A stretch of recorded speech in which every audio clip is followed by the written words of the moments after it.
ശബരിമലയുടെ വികസനം മുൻനിർത്തി സർക്കാരിന്റെ മേൽനോട്ടത്തിൽ തിരുവിതാംകൂർ ദേവസ്വം ബോർഡ് സംഘടിപ്പിക്കുന്ന ആഗോള അയ്യപ്പ സംഗമം മലയോരത്തിന്റെ സമഗ്ര വികസനത്തിന് വഴിവെക്കുമെന്ന് hill integrated development foundation general സെക്രട്ടറിയും Sabari railway action council general കൺവീനറുമായ അശ്വന്ത് ഭാസ്കർ. ശബരിമലയുടെ വികസനവുമായി ബന്ധപ്പെട്ട് സംസ്ഥാന സർക്കാരും ദേവസ്വം ബോർഡും ആഗോള അയ്യപ്പ സംഗമം നടത്തുകയാണ് ഈ 20-ാം തീയതി. അപ്പോൾ സ്വാഭാവികമായും ശബരിമലയുടെ വികസനം പറയുമ്പോൾ ശബരിമലയുടെ വികസനം ആദ്യപടി എന്നുള്ള നിലയിൽ യാത്രാക്ലേശം പരിഹരിക്കേണ്ടതായിട്ടുണ്ട്. അപ്പം നമ്മൾ വെക്കുന്ന ആവശ്യം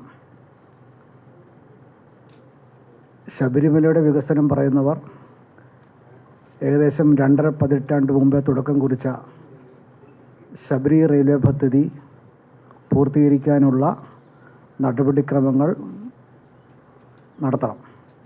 കാരണം ശബരിമലയുടെ വികസനം എന്ന് പറയുന്നത് ശബരിമലയുടെ മാത്രം വികസനമല്ല.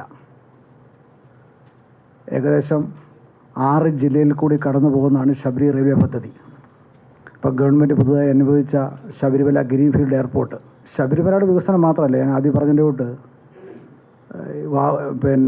ഭരണങ്ങാനം പള്ളി, എരുമേലി ബാവരുപള്ളി, അങ്ങനെ ഒട്ടനവധി മറ്റു തീർത്ഥാടന കേന്ദ്രം കൂടി ശബരിമലയുടെ വികസനവുമായി ബന്ധപ്പെട്ട്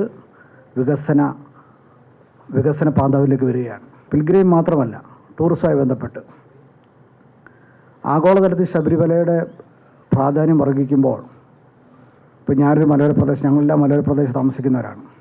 ഞങ്ങൾക്ക് അത്യന്തം സന്തോഷമാണ്. അപ്പോൾ ഇതിൻ്റെ വലിയൊക്കെ വിവാദങ്ങളൊക്കെ ഉണ്ട്, അത് ഞങ്ങൾ അതിനകത്തൊന്നും കിടക്കുന്നില്ല. അപ്പോൾ ഞങ്ങളുടെ ആവശ്യം, അല്ലെങ്കിൽ മലയോര പ്രദേശത്ത് വസിക്കുന്നവരുടെ ആവശ്യം, ശബരിമലയെ ബന്ധപ്പെട്ട് ഏത് ഗവൺമെൻറ് വന്നാലും, ഏത് ഗവൺമെൻറ് BJP ആയിക്കോട്ടെ, കോൺഗ്രസ് ആയിക്കോട്ടെ,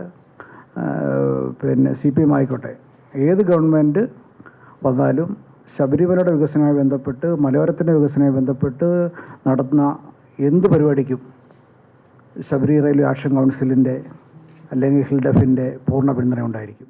മലയോരത്തിന് അപ്രാപ്യമായിരിക്കുന്ന പല പദ്ധതികളും ശബരിമലയുടെ വികസനത്തോടുകൂടി സാധ്യമാകും. ഇതിനായി ശബരിമലയെ ദേശീയ തീർത്ഥാടന കേന്ദ്രമായി പ്രഖ്യാപിക്കണം. ആഗോള അയ്യപ്പ സംഗമത്തിൽ ഇതിനായുള്ള നടപടിക്രമങ്ങൾക്ക് തുടക്കം കുറിക്കുമെന്നാണ് പ്രതീക്ഷ.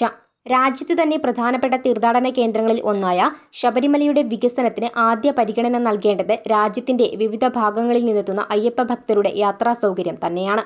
യാത്രാ സൗകര്യത്തിനായി 2.5 പതിറ്റാണ്ടുകൾക്ക് മുൻപ് തുടക്കം കുറിച്ച ശബരി റെയിൽവേ പദ്ധതി പൂർത്തീകരിക്കുന്നതോടൊപ്പം ലോകത്തിന്റെ പല ഭാഗത്തു നിന്നും എത്തിച്ചേരേണ്ട അയ്യപ്പ ഭക്തന്മാർക്ക് വേണ്ടിയും ശബരിമല വിമാനത്താവളം പദ്ധതി പൂർത്തീകരിക്കണം.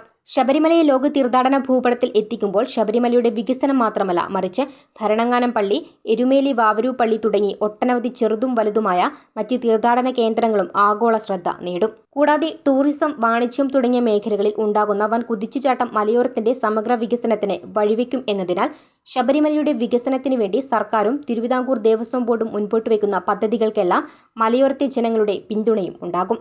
ശബരിമലയുടെ വികസനം എന്നാൽ കേരളത്തിന്റെ വികസനമാണ്. ശബരി റെയിൽവേ പദ്ധതി എറണാകുളം, ഇടുക്കി, കോട്ടയം, പത്തനംതിട്ട, കൊല്ലം, തിരുവനന്തപുരം എന്നീ 6 ജില്ലകളിലെ മലയോര പ്രദേശങ്ങളിൽ കൂടി കടന്നു പോകുമ്പോൾ ലോക ടൂറിസം ഭൂപടത്തിൽ ശബരി റെയിൽവേ ഇടം പിടിക്കും. സമയബന്ധിതമായി പദ്ധതി പൂർത്തീകരിക്കുവാൻ കേന്ദ്ര സംസ്ഥാന സർക്കാരുകൾ തയ്യാറാകണം. മലയോര വികസനത്തിനു വേണ്ടി പ്രവർത്തിക്കുന്ന ഹിൽഡെഫ്, ശബരി റെയിൽവേ, ശബരി വിമാനത്താവളം എന്നീ പദ്ധതികൾക്കായി മുന്നിട്ടിറങ്ങും. അതിനായുള്ള പ്രവർത്തനങ്ങൾക്ക് തുടക്കം കുറിച്ചിട്ടുണ്ട്. ആഗോള അയ്യപ്പ സംഗമത്തിൽ ലോകത്തിന്റെ പല ഭാഗത്തു നിന്നും എത്തുന്നവരുടെ മുൻപിൽ ശബരി റെയിൽവേ പദ്ധതി ചർച്ചാ വിഷയം ആകേണ്ടതുണ്ട്. ശബരി റെയിൽവേ പദ്ധതി എരുമേലിയിൽ അവസാനിപ്പിക്കാതെ വിഴിഞ്ഞം അന്താരാഷ്ട്ര തുറമുഖവുമായി ബന്ധിപ്പിക്കണം. വിഴിഞ്ഞം പദ്ധതി പൂർണ്ണ സജ്ജമാകുമ്പോൾ ശബരി റെയിൽവേയും വിഴിഞ്ഞം വരെ എത്തണം. മറ്റ് ഇതര സംസ്ഥാനങ്ങളിൽ നിന്നും അയ്യപ്പ ഭക്തന്മാർ ശബരിമലയിൽ നിലവിൽ എത്തുന്നതിനാൽ അവിടെ നിന്നും ആഗോള അയ്യപ്പ സംഗമത്തിന് എത്തുന്ന മന്ത്രിമാരെ ശബരി റെയിൽവേയുടെ പ്രാധാന്യം ബോധ്യപ്പെടുത്തി അവരെ ഒപ്പം നിർത്തി പദ്ധതി യാഥാർത്ഥ്യമാക്കാൻ സംസ്ഥാന സർക്കാർ തയ്യാറാകണമെന്ന് അശ്വന്ത് ഭാസ്കർ ആവശ്യപ്പെട്ടു. 1997 പ്രഖ്യാപിച്ച ശബരി റെയിൽവേ പദ്ധതിക്ക് 550 കോടി രൂപയായിരുന്നു അന്നത്തെ ചിലവായി കണക്കാക്കിയത്. എന്നാൽ ഇപ്പോഴത്തെ എസ്റ്റിമേറ്റ് 3810 കോടി രൂപയാണ്. ശബരി റെയിൽവേക്ക് വേണ്ടി റെയിൽവേ ഇതുവരെ മുടക്കിയത് 252 കോടിയാണ്. ഒരു പദ്ധതിക്ക് വേണ്ടി എല്ലാ രാഷ്ട്രീയ പാർട്ടികളുടെയും MLA-മാരുടെയും MP-മാരുടെയും പിന്തുണ ലഭിച്ചിട്ടുള്ള പദ്ധതിയാണ് ശബരി റെയിൽവേ. വിസ്മയ ന്യൂസ്, തിരുവനന്തപുരം.